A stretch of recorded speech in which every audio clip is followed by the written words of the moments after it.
बिस्मिल्लाहिर रहमानिर रहीम अस्सलामु आलाइकुम welcome to my channel Ummi आर कुकिंग वर्ल्ड। आज के आपनादेर संगे शेयर करब खूबी सहज और मजादार एक रेसिपि चिकेन ब्रेड रेसिपि। एटा उपरटा खेते एकदम पाउरुटिर स्वाद और भेतरे चिकेन देওয়ার कारणे खेते अनेक भालो लागे। बाच्चारा एटा अनेक बेशी पसंद करे। बाच्चादेर टिफिने किंबा नास्ताय किन्तु एटा परिवेशन करते पारबेन जे कोनो समय। अल्प किछु उपकरण दिये किन्तु एटा बानिये निते हय। तार जोन्नो एखाने जा जा प्रयोजन, एखाने आमी कुसुम गरम दूध नियेछि 1 कप परिमाण। दूधटा किन्तु अवश्य कुसुम गरम होते हबे। चीनी निये नियेछि 1 टेबिल चामच, इस्ट निये नियेछि 1 चामच। एकटु भालो मानेर इस्ट नेওয়ার चेष्टा करबेन। एखन गरम दूधेर साथे सबगुलो खूब भालोभाबे मिशिए रेखे दिচ্ছি একটা साइडे। 10 मिनट पर इस्ट एक्टिव हওয়ার पर एखाने आमी 1 कप परिमाण मयदा निये निয়েছি। मयदार परिवर्ते आपनारा आटाओ दिते पारबेन। एखाने आमी लवण निये निয়েছি 1 चामच।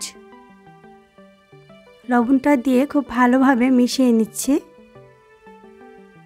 इस्ट देওয়ার कारणे किन्तु डोटा अनेकटाई नरम थाके और अनेकटाई स्टिकी, ताई माखते माखते एटा किन्तु शक्त हये जाबे। तेल दिए दिচ্ছি आमी 1 टेबिल चामच। একটা ঢাকনা দিয়ে ঢেকে 1 ঘন্টার জন্য গরম জায়গায় রেখে দিচ্ছি। এখানে আমি মুরগির মাংস নিয়ে নিয়েছি হাফ কাপ। মাংসগুলো আমি একদম ছোট ছোট করে কেটে নিয়েছি। গোলমরিচ দিয়ে দিচ্ছি হাফ চামচ, ভাজা জিরা দিয়ে দিচ্ছি হাফ চামচ, ধনিয়া গুঁড়ো দিয়ে দিচ্ছি হাফ চামচ, লবণ দিয়ে দিচ্ছি হাফ চামচ, মরিচ গুঁড়ো দিয়ে দিচ্ছি 1 টেবিল চামচ দিয়ে খুব ভালোভাবে মিশিয়ে নিচ্ছি। মিশানো হয়ে গেলে ম্যারিনেট করার জন্য এটা আমি 30 মিনিটের জন্য একটা সাইডে রেখে দিচ্ছি। এখন আমি কড়াইয়ে 1/3 কাপ সয়াবিন তেল নিয়ে নিয়েছি। তেলটা গরম হয়ে এলে এখানে আমি পেঁয়াজ কুচি দিয়ে দিচ্ছি 1/4 কাপ, কাঁচা মরিচ কুচি দিয়ে দিচ্ছি 1 টেবিল চামচ। দিয়ে পেঁয়াজ আর মরিচটা একটু হালকা করে ভেজে নেব। ভাজা হয়ে গেলে এখানে আমি আদা রসুন পেস্ট দিয়ে দিচ্ছি 1 চামচ। দিয়ে খুব ভালোভাবে আদা রসুনটাও ভেজে নিচ্ছি। ভাজা হয়ে গেলে ম্যারিনেট করা মাংসটা এখানে আমি দিয়ে দিচ্ছি। এই তেলের মধ্যে কিন্তু মাংসগুলো আমি সেদ্ধ করে নেব, এক্সট্রা কোনো পানি দেব না। টমেটো কুচি দিয়ে দিচ্ছি 1/4 কাপ, দিয়ে খুব ভালোভাবে মিশিয়ে নিচ্ছি। আর সবশেষে নামানোর আগে এখানে আমি ধনিয়া কুচি দিয়ে দিচ্ছি 1 টেবিল চামচ। মাংসগুলো কিন্তু সেদ্ধ হয়ে গেছে। নামিয়ে নিয়ে ঠান্ডা করে ছোট ছোট কুচি করে কেটে নিব। এখন 1 ঘন্টা পরে আটার যে ডোটা আমি মেখে রেখেছিলাম এটা কিন্তু অনেকটাই ফুলে গিয়েছে। খুব ভালোভাবে মেখে নিচ্ছি। একটু সময় নিয়ে 10 মিনিটের মতো খুব ভালোভাবে এটা মেখে নিতে হবে। বড় একটা জায়গায় নিয়ে উপরে সামান্য পরিমাণে ময়দা দিয়ে আমি এটা বেলে নিচ্ছি। বেলার পরে আমি এটা 2 ভাগ করে কেটে নিচ্ছি। আপনারা চাইলে বড় একটা রুটিও তৈরি করতে পারবেন। 2 ভাগ করে একটা আমি এক সাইডে রেখে দিচ্ছি। আর একটা রুটি থেকে আমি আপনাদেরকে ব্রেডগুলো তৈরি করে দেখাচ্ছি। উপরে সামান্য পরিমাণে ময়দা নিয়েছি, একদম বেশি ময়দা নেওয়া যাবে না। রুটিটা একদম পাতলা বা মোটা না, মিডিয়াম করতে হবে। আর ভেজে রাখা মাংসগুলো ছোট ছোট করে কেটে নেওয়ার পরে এখন রুটির মধ্যে দিয়ে দিচ্ছি। আপনারা চাইলে পরিমাণটা কম বেশি করতে পারবেন। এখন আমি একটা পাশ খুব ভালোভাবে একটু পলটিয়ে নিচ্ছি হাত দিয়ে। আমি খুব ভালোভাবে দেখিয়ে দিচ্ছি। একটা ডিম আর 1 টেবিল চামচ দুধ আমি একসঙ্গে মিক্স করে নিয়ে খুব ভালোভাবে ব্রাশ করে দিচ্ছি। এটা দিতে শুধুমাত্র একটু সুন্দর কালার আসার জন্য, তবে কেউ চাইলে এটা স্কিপ করতে পারবেন। এখন রোলের মতো করে খুব ভালোভাবে এটা পেঁচিয়ে পেঁচিয়ে দিচ্ছি। আমি কিন্তু খুব ভালোভাবে দেখিয়ে দিচ্ছি যে কিভাবে এটা পেঁচাতে হবে।